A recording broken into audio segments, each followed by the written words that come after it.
ഈ ഒരു മാങ്ങ സീസണിൽ ഈ വർഷം ഉണ്ടാക്കുന്ന മാങ്ങാച്ചാറ് അടുത്ത വർഷം വരെയും ഒരു കേടുപാടും കൂടാതെ തയ്യാറാക്കി വെക്കാൻ പറ്റുന്ന വളരെ എളുപ്പത്തിലുള്ള ഒരു പാചക രീതിയാണ്. ഇന്നത്തെ അച്ചാർ തയ്യാറാക്കി എടുക്കാനായിട്ട് ഞാനിവിടെ 3 കിലോ അളവിൽ മാങ്ങ എടുത്തിട്ടുണ്ട്. മാങ്ങ എടുക്കുമ്പോൾ നല്ല ഫ്രഷ് ആയിട്ടുള്ള മാങ്ങ വേണം എടുക്കാനായിട്ട്. ഇനി നമുക്ക് ഈ മാങ്ങ ഈ ഒരു രീതിയിൽ കട്ട് ചെയ്തെടുക്കണം. കട്ട് ചെയ്തെടുക്കുന്ന സമയത്ത് മാങ്ങയിൽ ഒരു തുള്ളി പോലും വെള്ളത്തിന്റെ അംശം ഉണ്ടാവരുത്. വളരെ എളുപ്പത്തിൽ വെള്ളം ഉണക്കിയെടുക്കുന്നതിനായിട്ട് വെയിലത്ത് വെച്ചൊന്ന് ഉണക്കിയെടുത്താലും മതിയാകും. ഇനി കട്ട് ചെയ്തെടുത്ത് വെച്ചിരിക്കുന്ന മാങ്ങയിലേക്ക് ആവശ്യത്തിനുള്ള കല്ലുപ്പ് ചേർക്കണം. കല്ലുപ്പും ചേർത്ത് കഴിഞ്ഞാൽ പിന്നെ നമുക്കിതിലേക്ക് 1 ടീസ്പൂൺ അളവിൽ മഞ്ഞൾപ്പൊടിയും കൂടി ചേർത്ത് നല്ലതുപോലെ ഇളക്കി യോജിപ്പിച്ചതിന് ശേഷം ഒരു ദിവസം മുഴുവനും തന്നെ അനക്കാതെ ഒന്ന് മൂടി വെച്ച് കൊടുക്കാം. പിറ്റേ ദിവസമായപ്പോഴേക്കും മൂടി ഒന്ന് തുറന്ന് നോക്കുവാണ്. ഇപ്പോൾ നമ്മുടെ മാങ്ങയിലേക്ക് നല്ല പോലെ ഉപ്പെല്ലാം പിടിച്ചു വന്നിട്ടുണ്ട്. ഇനി നമുക്ക് ഈ മാങ്ങ ഒന്ന് മാറ്റി വയ്ക്കാം. അതിനുശേഷം അച്ചാർ തയ്യാറാക്കി എടുക്കാനുള്ള ഉരുളി അടുപ്പിലേക്ക് വെച്ചു കൊടുക്കാം. കൂടുതൽ മാങ്ങയുള്ളത് കൊണ്ട് വലിയ ഉരുളിയാണ് എടുത്തിട്ടുള്ളത്. ഉരുളി ഇപ്പോൾ ചൂടായി വന്നു കഴിഞ്ഞാൽ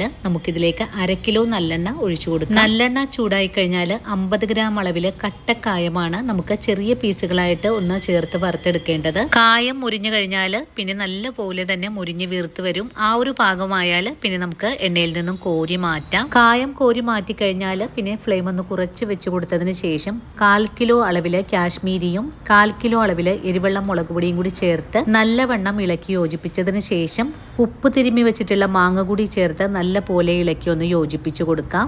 ഈ സമയത്ത് ഫ്ലെയിം ഓഫ് ചെയ്ത് കൊടുത്തിട്ട് വേണം ഇതുപോലെ ഒന്ന് ഇളക്കി യോജിപ്പിക്കാനായിട്ടും. നല്ലവണ്ണം മാങ്ങ ഇളക്കി യോജിപ്പിച്ചു കഴിഞ്ഞാൽ താഴേക്ക് ഇറക്കി വെച്ച് കൊടുത്തതിന് ശേഷം മറ്റൊരു പാൻ അടുപ്പിലേക്ക് വെച്ച് കൊടുക്കാം. ഇനിയിപ്പോ പാൻ ഒന്ന് ചൂടായി കഴിഞ്ഞാൽ ചെറിയ തീയിലേക്ക് മാറ്റിയിട്ട് 1 സ്പൂൺ അളവില് ഉലുവയും 150 ഗ്രാം കടുകും ഇവയെല്ലാം ചെറിയ തീയിൽ വെച്ചൊന്ന് വറുത്തെടുക്കണം. കടുകൊക്കെ ഒന്ന് പൊട്ടിക്കഴിഞ്ഞാൽ പിന്നെ നമുക്ക് ഫ്ലെയിം ഓഫ് ചെയ്ത് കൊടുത്തിട്ട് നമ്മൾ നേരത്തെ വറുത്ത കായം കൂടി ചേർത്ത് ഒന്നുകൂടി ഇളക്കി മിക്സ് ചെയ്തെടുക്കാം. ഇനിയിപ്പോ ഇതെല്ലാം ഒന്ന് ചൂടാറി വരുമ്പോൾ ഒരു മിക്സിയുടെ ജാറിലിട്ട് ഒന്ന് പൊടിച്ചുകൂടെ വെക്കാം. ഇനി പൊടിച്ചെടുത്ത പൊടി നമ്മൾ തയ്യാറാക്കി വെച്ചിരിക്കുന്ന അച്ചാറിലേക്ക് ചേർത്ത് നല്ലോണം ഇളക്കി മിക്സ് ചെയ്തതിന് ശേഷം മാങ്ങ കട്ട് ചെയ്ത് വെച്ചിരിക്കുന്ന അതേ പാത്രത്തിലേക്ക് തന്നെ അച്ചാർ മാറ്റാവുന്നതാണ്. ഇനിയിപ്പോ അച്ചാറിന്റെ പാചകമെല്ലാം കഴിഞ്ഞിട്ടുണ്ട്. അച്ചാറിന്റെ ചൂടൊന്ന് ആറി വരാനായിട്ട് നമുക്കൊന്ന് വെയിറ്റ് ചെയ്യണം.